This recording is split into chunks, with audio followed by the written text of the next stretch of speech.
আসসালামু আলাইকুম আরহামতুল্লাহ।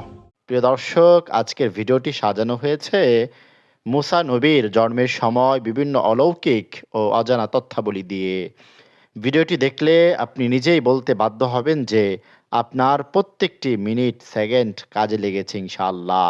তাই ভিডিওটি না টেনে পুরোটি দেখার অনুরোধ রইল। চলুন তাহলে দেরি না করে শুরু করা যাক। হজরত মুসা আলাইহিস সালাম ইসলাম ধর্মে স্বীকৃত একজন রাসূল। পবিত্র কোরআনে হজরত মুসা আলাইহিস সালামের নাম অন্যান্য নবীদের তুলনায় অনেক বেশি উল্লেখ করা হয়েছে।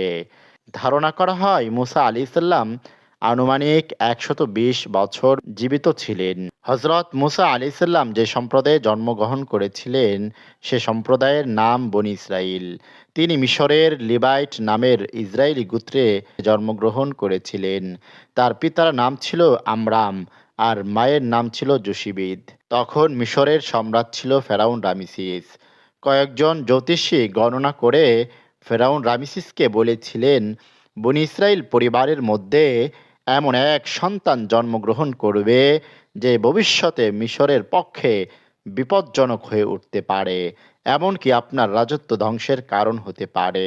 তখন ফেরাউন আদেশ দিলেন বনি ইসরাইলের কোনো পরিবারে সন্তান জন্মগ্রহণ করলেই যেন তাকে হত্যা করা হয়। হজরত আব্দুল ইবনে আব্বাস রাদিয়াল্লাহু তাআলা আনহু বর্ণনা করেন, যখন হজরত মুসা আলাইহিস সালামের জন্মগ্রহণের সময় হলো তখন তার মা একজন ধাত্রীকে ডাকলেন। এই ধাত্রী সেই ধাত্রীদের অন্যতম ছিল যাদেরকে ফেরাউনের লোকেরা নিযুক্ত করে রেখেছিল। যে বাড়িতে কোনো শিশু জন্মগ্রহণ হতো তাদের কাজ ছিল ফেরাউনের লোকদেরকে নবজাতক শিশুর জন্মের সংবাদ দেওয়া। এ খবরের ভিত্তিতেই ফেরাউনের ঘাতক বাহিনী এসে নবজাতক শিশুকে হত্যা করে ফেলত। কিন্তু এই ধাত্রীটির সঙ্গে মুসা আলাইহিস সালামের মার অন্তরঙ্গতা ছিল। যথাসময়ে প্রসব বেদনা আরম্ভ হলে তাকে ডাকা হয়। যখন সে আসলো তখন মুসা আলাইহিস সালামের মা সেই ধাত্রীকে বলল, আমার যে এই অবস্থা তা তুমি জানো, তবে তোমার বন্ধুত্বের দ্বারা আমি উপকৃত হতে চাই। ধাত্রী তার দায়িত্ব পালন করল। মুসা আলাইহিস সালামের জন্মের পর সেই ধাত্রী যখন তার চেহারার দিকে তাকালো তখন তার নুরানিত চেহারা দেখে ধাত্রীর অন্তর দয়া মায়ায় পরিপূর্ণ হলো। তখন ধাত্রী তাকে কোলে নিল। মুসা আলাইহিস সালামের চক্ষুদ্বয়ের মাঝখান দিয়ে একটি নূর বের হলো। এই দৃশ্য দেখে ধাত্রী অত্যন্ত বিস্মিত হলো। তার দেহের প্রতিটি অঙ্গ প্রত্যঙ্গ কম্পমান হলো। আর হজরত মুসা আলাইহিস সালামের মায়া মহব্বত দ্বারা তার অন্তর পরিপূর্ণ হলো। তখন ধাত্রী হজরত মুসা আলাইহিস সালামের মাকে বলল, আমাকে যখন ডাকা হয় এবং আমি তোমার নিকট আসি তখন আমার পিছনে তোমার সন্তানদের ঘাতকরা ছিল। অর্থাৎ আমার ইচ্ছা ছিল জন্ম হবার সঙ্গে সঙ্গে শিশুটিকে ঘাতকদের হাতে অর্পণ করব। কিন্তু এখন আমার অন্তরে তোমার সন্তানের জন্য এমন মায়া সৃষ্টি হয়েছে যে জীবনে এমন মায়া আমি কারো জন্য উপলব্ধি করিনি। এজন্য আমি বলছি তোমার পুত্রের হেফাজত করো। এর কিছুদিন পর ফেরাউনের সৈন্যরা ঘরে ঘরে শিশু সন্তানের অনুসন্ধান করতে লাগলো। তখন তিনি তার পুত্রের ব্যাপারে ভীত হয়ে পড়লেন। ওই সময় আল্লাহ পাক তার অন্তরে এলহাম করলেন যে শিশুটিকে একটি বাক্সে ভরে নীল নদে ভাসিয়ে দাও। এই ঘটনার বিবরণ পবিত্র কোরআনে এভাবে এসেছে। আল্লাহ তাআলা বলেন, আনিক জিফিহি ফিত তাবুতি ফাকু জিফিহি ফিল ইয়াম্মি অর্থাৎ আল্লাহ তাআলা বলেন, আমি মুসা আলাইহিস সালামের মায়ের নিকট এ প্রত্যাদেশ করলাম যে তাকে সাগরে নিক্ষেপ করো তথা নীল নদে ভাসিয়ে দাও। হযরত মুসা আলাইহিস সালামের মায়ের অন্তরে এ ধারণা আসার সঙ্গে সঙ্গে তিনি একজন কাঠমিস্ত্রিকে একটি বাক্স তৈরির নির্দেশ দিলেন। লোকটি বলল, এমন বাক্সের তোমার কি প্রয়োজন? তখন মুসা আলাইহিস সালামের মা মিথ্যা বলেননি। তিনি জবাব দিলেন, আমার একটি শিশু সন্তান রয়েছে, তাকে এর মধ্যে লুকিয়ে রাখবো। কাঠমিস্ত্রি জিজ্ঞেস করল, লুকিয়ে রাখবে কেন? তিনি বললেন, ফেরাউনের সৈন্যদের ভয়ে। যাই হোক, অবশেষে তিনি বাক্সটি নিয়ে রওনা হলেন। এদিকে মিস্ত্রি সৈন্যদের নিকট এ খবর দেওয়ার জন্য হাজির হলো। সে কিছু বলতে চাইছিল, কিন্তু আল্লাহ পাক রব্বুল আলামিন তার জবানকে বন্ধ করে দিলেন। এরপর সে হাতের ইশারায় কিছু বোঝাতে চাইল, কিন্তু যখন সে তাতেও ব্যর্থ হলো, তখন সৈন্যদের সর্দার তাকে পিটিয়ে বের করার নির্দেশ দিল। যখন সে তার স্থানে প্রত্যাবর্তন করলো, তখন আল্লাহ পাক তার বাকশক্তি ফিরিয়ে দিলেন, আর সে পুনরায় সংবাদ পৌঁছানোর জন্য সৈন্যদের নিকট হাজির হলো। কিন্তু আল্লাহর কি কুদরত, এবারও তার বাকশক্তি চলে গেল, এমনকি তার দৃষ্টিশক্তিও চলে গেল। অবশেষে লোকেরা তাকে মেরে বহিষ্কার করে দিল। এখন সে চরম দুরবস্থার সম্মুখীন হয়ে গেল। এরপর সে হাঁটতে হাঁটতে একটি ময়দানে এসে উপস্থিত হলো এবং মনে মনে বলতে লাগলো, যদি আল্লাহ পাক তার দৃষ্টিশক্তি এবং বাক শক্তি ফিরিয়ে দেন, তবে সে আর কখনো সেই শিশুর ব্যাপারে গোয়েন্দাগিরি করবে না। আল্লাহ তাআলা তার এই নিয়তের কারণে তার দৃষ্টিশক্তি এবং বাক শক্তি ফিরিয়ে দিলেন। সে সঙ্গে সঙ্গে সেজদায় পড়ে গেল এবং দোয়া করল, হে আমার প্রতিপালক, আমাকে তোমার এই নেক বান্দার ঠিকানা জানিয়ে দাও। আল্লাহ পাক রব্বুল আলামিন তাকে মুসা আলাইহিস সালামের ঠিকানা জানিয়ে দিলেন। সে তার নিকট পৌঁছে গেল এবং ঈমান আনয়ন করল। সে এই সত্য উপলব্ধি করল যে সবকিছুই আল্লাহ পাক রব্বুল আলামিনের থেকেই হয়েছে। ওয়াহাব ইবনে মুনাব্বিহ রহমতুল্লাহ আলাইহি বর্ণনা করেন, হযরত মুসা আলাইহিস সালামের মা যখন অন্তঃসত্ত্বা, তখন তিনি তার অবস্থা গোপন রাখলেন। কেউ এ সম্পর্কে অবগত হলো না। যেহেতু আল্লাহ তাআলা বনী ইসরাইলের প্রতি ইহসান করতে ইচ্ছা করলেন, তাই তিনি পৃথিবীতে হযরত মুসা আলাইহিস সালামের আগমনের অবস্থাকে গোপন রাখলেন।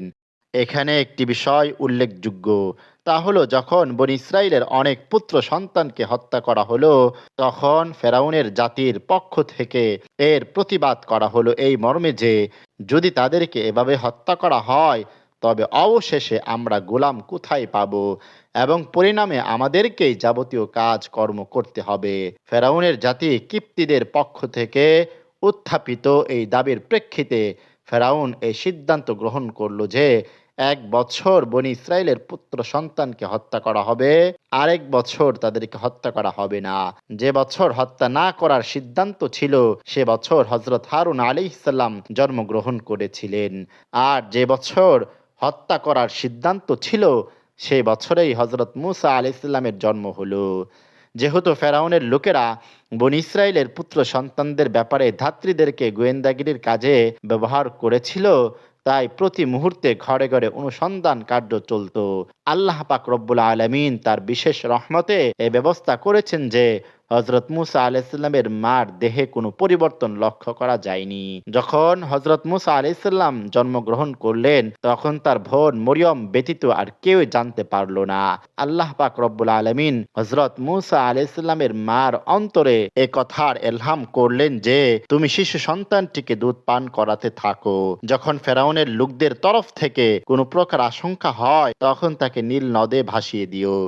মুসা আলাইহিস সালামের মা শিশু সন্তানটিকে তার কোলে লুকিয়ে দুধ পান করাতে থাকেন। শিশু মুসা কাঁদতেন না, এমনকি নড়াচড়াও করতেন না। কিন্তু এতদ সত্ত্বেও মুসা আলাইহিস সালামের মার আশঙ্কা হলো যে ফেরাউনের লোকেরা যে কোনো সময় আক্রমণ করতে পারে। তাই তিনি একটি সিন্দুক তৈরি করালেন। সিন্দুকের মধ্যে শিশু মুসাকে রেখে সেটি নীলনদে ভাসিয়ে দিলেন। হযরত আব্দুল্লাহ ইবনে আব্বাস রাদিয়াল্লাহু তাআলা আনহু বর্ণনা করেন, ফেরাউনের শুধু একটি কন্যা সন্তান ছিল, পুত্র সন্তান ছিল না। ওই কন্যা সন্তানটিও শ্বেত রোগে আক্রান্ত ছিল। তার চিকিৎসার যাবতীয় ব্যবস্থা হওয়া সত্ত্বেও সে সুস্থ হয়নি। জাদুকররা বলেছিল তার আরোগ্য লাভ করা সম্ভব হবে নীল নদের দিক থেকে। মানবাকৃতির কোনো প্রাণী এ নীল নদে পাওয়া যাবে।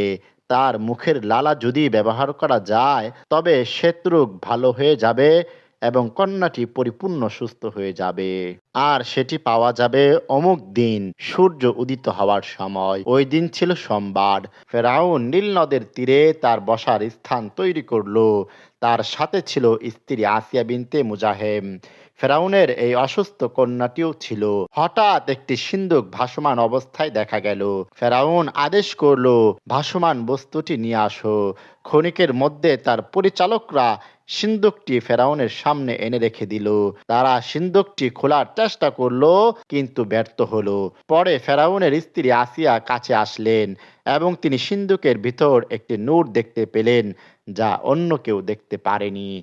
যা হোক, তিনি সিন্দুকটি খুলে ফেললেন, যার ভিতর থেকে সুন্দর একটি ফুটফুটে শিশু শায়িত অবস্থায় পাওয়া গেল, যার চক্ষুদ্বয়ের মাঝখানে নূর চমকাচ্ছিল। আল্লাহ পাক তার রিজিক তার আঙ্গুল সমূহের মধ্যে দিয়ে দিয়েছিলেন। সে এই আঙ্গুল চুষে দুধ পান করত। এই নিষ্পাপ শিশুটির প্রতি অসাধারণ মায়া মহাব্বত সৃষ্টি হলো আসিয়ার অন্তরে। এমনকি ফেরাউনও তাকে ভালোবাসতে লাগলো। সিন্দুক থেকে শিশুটিকে বের করা হলো। তার অসুস্থ কন্যা এসে পড়ল। ফেরাউন এ নবজাতক শিশুর মুখের লালা নিয়ে তার শত্রুগ্রস্ত মেয়ের দেহে মালিশ করলো। সঙ্গে সঙ্গে আল্লাহ তাআলার কি কুদরত, সে সুস্থ হয়ে পড়ল।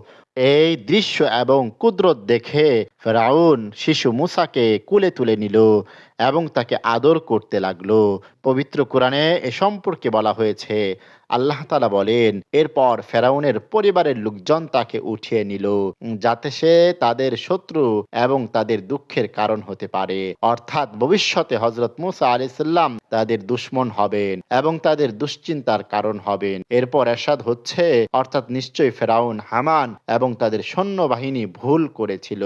আর তাদের ভুল প্রত্যেকটি ব্যাপারেই ছিল।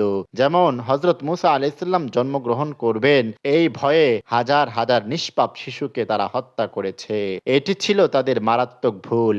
দ্বিতীয়, শিশু মুসাকে তারা নীলনদ থেকে তুলে নিয়ে এবং নিজের বাড়িতে লালন পালন করেছে। পরবর্তীকালে যা হবার তা হয়েছে। কোন ব্যাখ্যাকার এই আয়াতের ব্যাখ্যা এভাবে করেছেন যে নিশ্চয়ই ফেরাউন এবং হামান ও তাদের সৈন্যবাহিনী ছিল অপরাধী। হাজার হাজার নিষ্পাপ শিশুকে হত্যা করার মতো বড় অপরাধ আর কি হতে পারে। আর এজন্যই আল্লাহ পাক রব্বুল আলামিন ফেরাউন ও তার সহযোগীদেরকে হযরত মুসা আলাইহিস সালামের দ্বারা শাস্তি দিয়েছিলেন এবং যে শিশু থেকে আত্মরক্ষার জন্য হাজার হাজার শিশুকে ফেরাউন হত্যা করেছে, সেই শিশুটিকে আল্লাহ পাক রব্বুল আলামিন তার বাড়িতে, তারই নাকের ডগায় এবং তার মাধ্যমেই লালন পালন করিয়েছেন। এটি নিঃসন্দেহে সর্বশক্তিমান আল্লাহ পাকের অনন্ত অসীম কুদরতের এক বিস্ময়কর নিদর্শন। প্রিয় দর্শক, এ থেকে আমাদের শিক্ষা গ্রহণ করা উচিত। আল্লাহ পাক চাইলে সব কিছুই করতে পারেন। আল্লাহ রব্বুল আলামিন আমাদেরকে বোঝার তৌফিক দান করুন। আর হ্যাঁ প্রিয় দর্শক, ভিডিওটি ভালো লাগলে লাইক, সাবস্ক্রাইব করতে ভুলবেন না যেন।